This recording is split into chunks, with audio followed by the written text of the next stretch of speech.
ಚಿಕ್ಕೋಡಿ ಲೋಕಸಭಾ ಕ್ಷೇತ್ರದ ಮತದಾರ ಬಂಧುಗಳಲ್ಲಿ ನನ್ನದೊಂದು ವಿನಂತಿ. ಈಗ ನಡೆಯಲಿರುವ 2024ರ ಲೋಕಸಭಾ ಚುನಾವಣೆ ನಮಗೆ ಮಾತ್ರ ಅಲ್ಲ, ಇಡೀ ದೇಶಕ್ಕೆ ಅತ್ಯಂತ ನಿರ್ಣಾಯಕವಾದುದಾಗಿದೆ.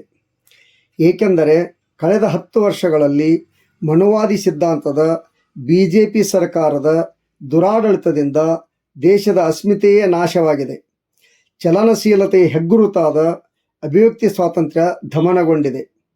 ಪಾನ್ಸಾರೆ, ದಾಬೋಲ್ಕರ್, MM ಕಲಬುರ್ಗಿ, ಗೌರಿ ಲಂಕೇಶ್ ಮುಂತಾದ ವಿಚಾರವಾದಿಗಳು ಸನಾತನವಾದಿಗಳಿಂದ ಹತ್ಯೆಯಾಗಿದ್ದಾರೆ. ಪ್ರಗತಿಪರ ಲೇಖಕರು, ಕಲಾವಿದರು, ಚಿಂತಕರು ಆತಂಕದಲ್ಲಿದ್ದಾರೆ. ಸಾರೆ ಜಹಾಂ ಸೆ ಅಚ್ಚಾ ಹಿಂದೂಸ್ತಾನ ಹಮಾರಾ ಎನ್ನುವ ಸರ್ವ ಜನಾಂಗದ ಶಾಂತಿಯ ತೋಟ ಎಂದು ಹೆಸರಾಗಿರುವ ನಮ್ಮ ದೇಶದಲ್ಲಿ ಕೋಮು ದ್ವೇಷ ಕೆನ್ನಾಲಿಗೆ ಚಾಚಿ ಸೌಹಾರ್ದತೆಯನ್ನು ಕಮರಿಸಿಬಿಟ್ಟಿದೆ. ಅಲ್ಲದೆ ಅಧಿಕಾರದಲ್ಲಿರುವವರೇ ಬಹಿರಂಗವಾಗಿ ಸಂವಿಧಾನ ಬದಲಾಯಿಸುವ ಅಹಂಕಾರದ ಮಾತುಗಳನ್ನಾಡುತ್ತಾ ಪ್ರಜಾಪ್ರಭುತ್ವದ ಅಸ್ತಿತ್ವಕ್ಕೆ ಗಂಡಾಂತರ ತಂದಿದ್ದಾರೆ. ಸರ್ಕಾರಿ ಒಡೆತನದ ಉದ್ದಿಮೆಗಳು ಖಾಸಗೀಕರಣದ ಹೆಸರಲ್ಲಿ ಉಳ್ಳವರ ಪಾಲಾಗಿ ಬಹುಜನರ ಆಸರೆ ಮತ್ತು ಹಕ್ಕಾಗಿದ್ದ ಮೀಸಲಾತಿ ಮೂಲೆಗುಂಪಾಗಿದೆ. ನಿರುದ್ಯೋಗದ ಸಮಸ್ಯೆಯಿಂದ ಯುವಜನತೆಯ ಶಕ್ತಿ ತತ್ತರಿಸಿ ಹೋಗಿದೆ.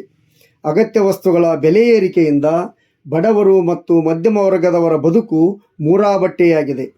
ವಿಪರೀತ ಸುಳ್ಳು, ಹುಸಿ ಭರವಸೆ ಮತ್ತು ದ್ವೇಷ ಭಾಷಣ ಮಾತ್ರ ಇವರ ಸಾಧನೆಯಾಗಿದೆ.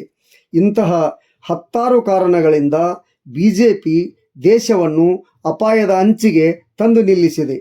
ಆದುದರಿಂದ ನಮ್ಮ ರಾಜ್ಯದಲ್ಲಿ BJPಗೆ ಪರ್ಯಾಯವಾಗಿ ಪಂಚ ಗ್ಯಾರಂಟಿಗಳ ಮೂಲಕ ಬಹುಜನರ ಬದುಕಿಗೆ ಆಸರೆಯಾಗಿರುವ, ಸಾಮಾಜಿಕ ನ್ಯಾಯ ಮತ್ತು ಸಂವಿಧಾನದ ಪರವಾಗಿರುವ ಕಾಂಗ್ರೆಸ್ ಪಕ್ಷವನ್ನು ಆರಿಸಿ ತರಲೇಬೇಕಾಗಿದೆ.